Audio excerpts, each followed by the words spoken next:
안녕하세요. 인류의 그림자 에너지 바로 알기 8주차 국제유가의 비밀. 오늘은 3교시 셰일가스와 국제유가의 관계에 대해서 알아보도록 하겠습니다. 자, 우리가 그동안 국제유가는 왜 변할까? 그리고 국제유가의 조정자로서 오펙과 미국, 러시아 주요 산유국들을 들었고요. 미국의 경우에는 그 안에 셰일가스가 핵심입니다. 그래서 이번 시간에는 셰일가스와 국제유가의 관계에 대해서 알아보도록 하겠습니다.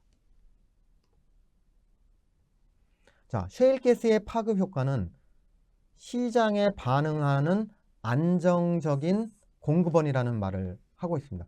시장에 반응한다는 소리는 뭐냐면 강제적으로 생산량을 국가에서 할당하지 못하는 국가들이죠. 그러니까 미국은 자유시장 원리에 의해서 되기 때문에 결국 공급원 중에서 미국만이 유가에 반응을 하는 시장이 되겠습니다.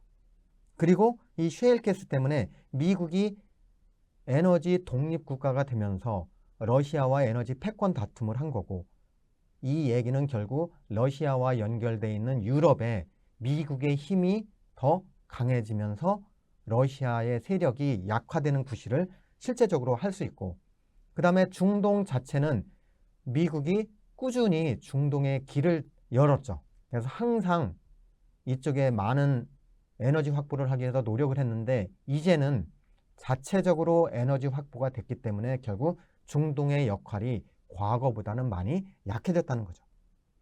자, 그래서 유럽의 22년도, 23년도에 유럽 국가의 LNG가 반 이상이 어느 나라예요? 미국이 반 이상을 차지했다는 거죠. 그 다음에 국가별로 연간 천연가스 생산량을 봐도 전 세계에서 가장 많은 게 1위예요. 그 이유는 뭐예요? 셰일가스예요. 그래서 미국이 비전통 자원으로 1등을 하고 전통 가스는 러시아, 이란, 캐나다, 다른 나라들이죠. 그 다음에 카타르는 원래 나라가 작기 때문에 생산량은 많지만 규모가 작을 수밖에 없습니다. 그리고 미국이 셰일가스의 생산량이 2020년 2조 입방피트, 엄청나게 많은 양이죠. 그렇죠? 그래서 이런 러시아의 패권 다툼에서 미국이 이기고 중동의 세력을 약화시킨 역할을 하는 게 셰일의 파급 효과라고 보시면 되겠습니다. 자, 전 세계의 셰일 매장량이 많은 나라는 북미랑 중국, 그 다음에 아르헨티나, 캐나다, 요 4개의 나라들이 지금 현재 생산을 많이 하고 있는 나라라고 보시면 되겠습니다. 그 중에서도 독보적인 역할을 하고 있는 나라가 미국입니다. 그리고 세계가스 유형별 생산 예측을 보면 아직은 전통가스가 주를 이루고 있습니다. 그리고 비전통가스가 성장세를 보이고 있는데, 요거는 몇 개의 비전통 자원이 많은 나라들이에요. 근데 왜 하필은 미국일까? 여러 번에 걸쳐서 말씀드렸지만 미국은 전통 자원을 개발을 하면서, 석유가스를 개발을 하면서 마련된 인프라랑 기술력이 있는 거죠. 그래서 미국은 이미 40년도에 예측할 거를 이미 2018년도에 달성이 됐죠. 불과 3년 만에, 예측하고 불과 3년 만에 됐다는 거예요. 여기서 뭐 또 말씀드리고 싶은 거는 결국 이런 예측이 유명한 정부 기관이 한들 맞지 않는다는 거예요. 그만큼 다이나믹하게 환경이 변하는 거고, 특히 미국은 국가에서 이 전략을 짜는 게 아니기 때문에 완전히 시장에 맡겨져 있어서 유가나 가스 가격이 어떻게 변동이 되는지에 따라서 시장이 급속도로 성장을 하게 됩니다. 그래서 이 사람들이 보기엔 향후 결국 미국은 메인, 그 다음에 중국, 캐나다. 근데 미국과 캐나다는 셰일가스를 개발하는 이유가 전통가스가 다 소진이 됐기 때문이에요. 근데 중국이나 그런 나라는 전통가스가 없거나 부족한 나라들은 셰일가스를 할 수 없이 개발을 하는 거죠. 그래서 자원이 없는 나라 중에 셰일가스만 있다면 당연히 1순위로 개발을 할 거고, 석유가스가 있는 나라들 중에 전통 자원의 생산이 아직도 많다. 그거는 어찌 대부분의 오펙 국가들이죠. 오펙 국가들 안에도 비전통 자원은 있습니다. 근데 그거를 개발하지 않는 이유는 굳이 환경오염 이슈도 있고 그리고 개발 비용도 많은 비전통 자원을 개발할 이유가 없다는 거죠. 근데 미국은 전통 자원이 소진이 돼서 에너지가 부족하기 때문에 셰일가스를 개발하지 않을 수가 없는 거고 거기에 더해서 기존의 인프라스트럭처랑 그리고 기술력이 있기 때문에 상대적으로 낮은 가격으로 셰일가스를 개발할 수 있는 여건이 조성이 됐다는 겁니다. 자, 그러면 에너지 독립이 된 미국은 천연가스를 수출을 한다 그랬죠. 자, 그래서 수입을 하게 된 게 뭐 1985년 이후로 수입을 하다가 수출을 하기 시작한 거는 본격적으로 셰일가스 생산량이 증가한 시기랑 거의 일치하게 되는 거죠. 그래서 2040년에는 맥시멈 1년에 35TCF 정도를 생산한다는 겁니다. 그래서 결국 미국은 LNG를 만들어서 한국도 그 미국에 있는 가스를 LNG로 만드는 것을 들여오게 돼 있죠. 한국가스공사나 그 민간 회사들이 도입을 하게 되는. 물론 이제 거리가 멀죠. 근데 이제 가까이 있는 나라에 안정적으로 공급하는 게 중요하기 때문에 여러 나라의 그 포트폴리오 전략으로 구입처를 다변화하는 것도 한국과 같은 자원 빈국에는 필요한 일이 될 수밖에 없습니다. 셰일 오일의 생산하고 석유 수출하고의 관계를 보면은 미국이 2020년도에 크루드 오일을 수출한 양이 300만 배럴이 넘었다는 거죠. 하루 기준입니다. 배럴 퍼 데이라고 나와 있는 거예요. 자, 코로나 시기에 잠시 뭐가 됐죠? 생산이 줄어들었다가 복원이 돼서 원래 상태로 복원되는데 얼마나 걸린 거예요? 거의 3, 4년 걸렸다는 거예요. 3, 4년 걸릴 거라고 생각을 하는 거예요. 그 피크 수준에 가려면. 그래서 복구하는 게 상대적으로 준비를 하는 기간들이 있기 때문에 원래 상태로는 그렇게 될 수밖에 없는 거고. 지금 현재로서는 셰일 오일이 미국 전체 생산 오일 생산량의 60% 이상을 차지하고 있습니다. 그러니까 주가 된 거죠, 미국에서는. 자, 그러면 이 셰일 오일이나 셰일 가스는 다 문제가 되는 거는 생산이 급감을 하니까 우리가 일정한 양을 맞추려면 계속 시출을 해서 생산을 연결을 해야지 된다는 거예요. 그래서 일정한 생산량을 유지하기 위해서는 지속적인 시추가 필요해서 개발 생산 비용들이 꾸준히 높게 작용을 한다는 겁니다. 그러기 위해서는 얘가 선순환처럼 생산을 유지하려면 지속적인 시추가 가능하게 하려면 지속적으로 어떻게 돼요? 생산 한계 유가라는 게 있습니다. 생산을 했을 때 우리가 들어간 투자비랑 브레이크 이븐이 될 수 있는 가격, 그 유가를 유지해 줘야만 셰일가스의 전체 생산량이 줄지를 않는다는 겁니다. 자, 그러면 이런 지속 생산을 위해서 필요한 추가 시추공은 생산 초기에는 훨씬 더 많아요.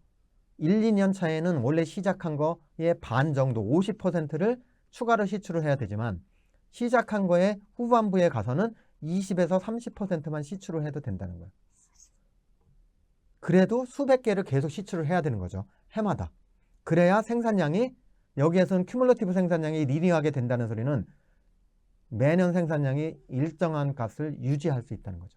왜 일정한 값의 생산량을 유지하는 게 중요하냐면 가스는 보관이 안 되기 때문에 장기간 계약에 의해서 파이프나 LNG로 만들어야 되면은 안정적으로 소비할 수 있는 양이 확정이 돼야 돼요.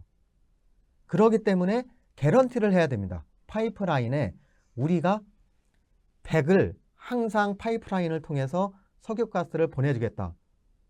그래야 파이프라인 회사가 그걸 가지고 통행료를 받고 유지가 되죠. 근데 만약에 그거를 못 맞춘다. 수송량을 못 맞춘다 그러면 벌금을 내야 돼요. 그거를 대신 돈으로 줘서 운영비를 보존을 해야 주는 계약을 맺을 수밖에 없게 돼 있어요. 왜냐하면 파이프라인을 운영하는 회사에서는 수조 원에 달하는 돈을 한꺼번에 투자를 해서 이거를 곶감 빼먹듯이 꾸준히 연도에 따라서 일정한 양을 회수를 해야 되는데 만약에 사용하기로 하고 사용을 안 하게 되면은 이 회사 입장에서는 난감할 수밖에 없죠. 그래서 가스는 특히 부피가 크기 때문에 롱텀으로 공급 계약들을 맺는데 파이프라인 계약도 마찬가지라는 거예요. 자, 시추 리그와 오일 생산량 상관관계가 있다고 얘기를 했죠. 근데 여기서 보면 이제 두 가지를 말씀드리려고 하는데, 이 리그 수가 증가하기 시작했을 때 오일이 증가하는 기간과의 차이가 보면은 플랫하다가 들어가죠. 이게 1년, 2년, 3년 정도 걸린다는 거예요. 그리고 나서 리그 수가 감소를 해죠. 근데도 얘는 계속 올라가죠. 떨어질 때를 보니까 어떻게 됐어요? 이 관계가 1년 정도밖에 안 되죠. 자, 리그 수가 감소를 하니까 생산량이 쭉 계속 올라가다가 감소하는 게 영향을 미치기 시작한 게 여기서부터 시작이 되는 거죠. 그래서 사실은 시추 리그가 감소한 지 1년 뒤에 생산량에 영향을 주는 이유는 초창기에 쉐일이 생산하는 양이 이렇게 되기 때문에 이 부분에 해당되는 것은 영향을 감소시킬 수가 있다는 거죠. 그리고 쉐일 가스가 이 지역에, 미국에 만약에 바켄이라는 지역이 있다. 이 바켄 지역에 쉐일을 생산하려면 여기부터 점점 생산을 하겠죠. 이 계획을 세울 때 인프라를 건설하고 하는 기간들이 기본적으로 걸리기 때문에 이 준비 기간이 한 3, 4년 걸릴 수도 있다는 거예요. 초창기에는. 그러다가 본격적으로 다른 데가 개발이 돼서 여기도 추가로 하고 여기도 추가를 할 때는 그냥 연결만 하면 되기 때문에 5, 6개월 안에 생산으로 연결이 될 수 있다는 거죠.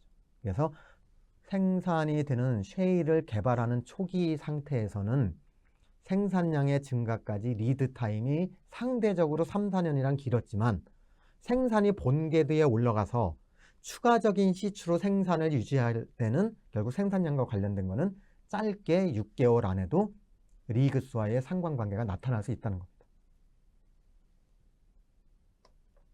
자, 그럼 가스 리그와 리그 수와의 가스 가격을 보면은 가스 가격이 높은 후에 리그 수가 증가하는 경향을 보였어요.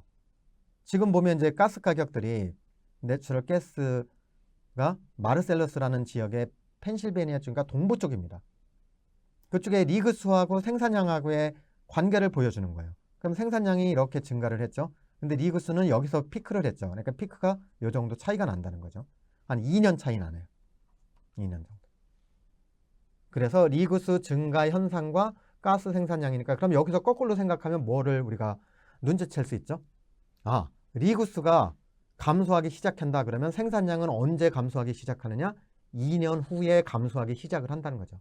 그래서 말씀드린 것처럼 개발 초기 단계에 있는 지역에서의 경우에는 초기에는 2, 3년간의 시차를 두고 리그 수 감소 경향이 생산량 감소의 인디케이터로 선행 지수를 쓸 수 있다는 겁니다. 여기도 마찬가지입니다. 그래서 저 가스 가격대로 가스 가격이 2008년까지는 상당히 높았다가 2008년 뒤로 지금의 유가를 가스 가격을 4불대를 계속 유지하고 있습니다. 2010년이니까 지금 15년째 저 가스 가격을 하니까 가스 가격이 유가랑 다르다고 했죠. LNG의 경우에만 유가에 연동을 시킨다고 했죠. 7배 정도 가스 가격보다 비싸다고 보면 되겠습니다. 그래서 이런 상관관계를 알면 우리가 그냥 시추 리그 가동수를 가지고 가스의 생산량 변동을 갖다가 우리가 알 수 있습니다. 자, 그러면 유가가 얼마나 예측하기가 어려운지를 우리가 한번 보면 주요 이제 전 세계적으로 유명한 예측 기관을 분석을 한번 해봤습니다. 그래서 오늘부터 한 달, 3달, 6달 뒤에 유가 전망치의 정확도가 얼마나 되는지를 한번 계산을 해봤어요. 그리고 예측 기간별로 유가가 상승을 할 건지 아니면 하락을 할 건지를 맞췄는지 안 맞췄는지를 평가도 해봤습니다. 그래서 세계적으로 이제 유명한 유가 예측 기관이 우리가 EIA나 그렇죠? 에너지 인포메이션 어소리티나 아니면 피라라는 에너지 그룹이랑 그다음에 IHS라는 기관이 있습니다. 이런 것들이 이제 유가나 여러 가지 석유, 가스, 에너지 관련 자료를 다 수집을 해서 이걸 가지고 리포트도 만들고 자료 자체를 팔기도 하는 회사들입니다. 자, 이럴 경우에 봤더니 기관을 제가 밝히지는 않았는데 이 세 개 기관이 한 달 후에 오일의 가격을 맞춘 게 에라의 범위가 10% 정도 돼요. 한 달은. 당연히 3달 후는 더 높아지고 6개월 후에는 더 높아진 거죠. 근데 이 세 기간 중에 이 마지막 기관 3에 해당되는 게 가장 상대적으로 정확했다는 거고요. 또 하나는 한 달 뒤에 유가가 오를 건지 내릴 건지를 맞춘 거. 그럴 경우에는 이 기관 3은 상대적으로 한 70에서 70% 내외까지 방향성 예측은 상대적으로 잘하는 거예요. 그래서 전반적으로 보면 이 두 기관보다는 요 세 번째 기관이 훨씬 더 낫다. 근데 어느 기관인지는 사실은 모르는데 저는 알고 있지만 이제 밝히지는 않았습니다. 혹시 이제 문제가 될 수도 있기 때문에.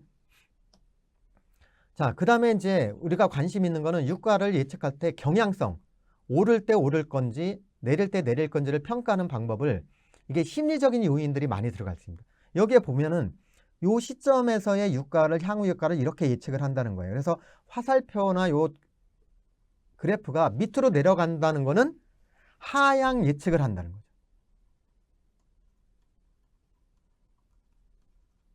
이렇게 오를 리가 없어 하면서 하는 거야. 이 정도면 돼. 더 오르면 안 돼. 그래서 유가가 상승기로 접어드는 초반에는 이 사람들의 심리적 설마 얘가 오르겠어 하면서 안 오르지. 이게 이상한 거지 하고 하향으로 예측을 한다는 거예요. 그 다음에 여기 급속도로 오를 때는 설마 이게 더 오르겠어. 이 정도로 가겠지 하면서 하향 곡선을 한다는 거예요.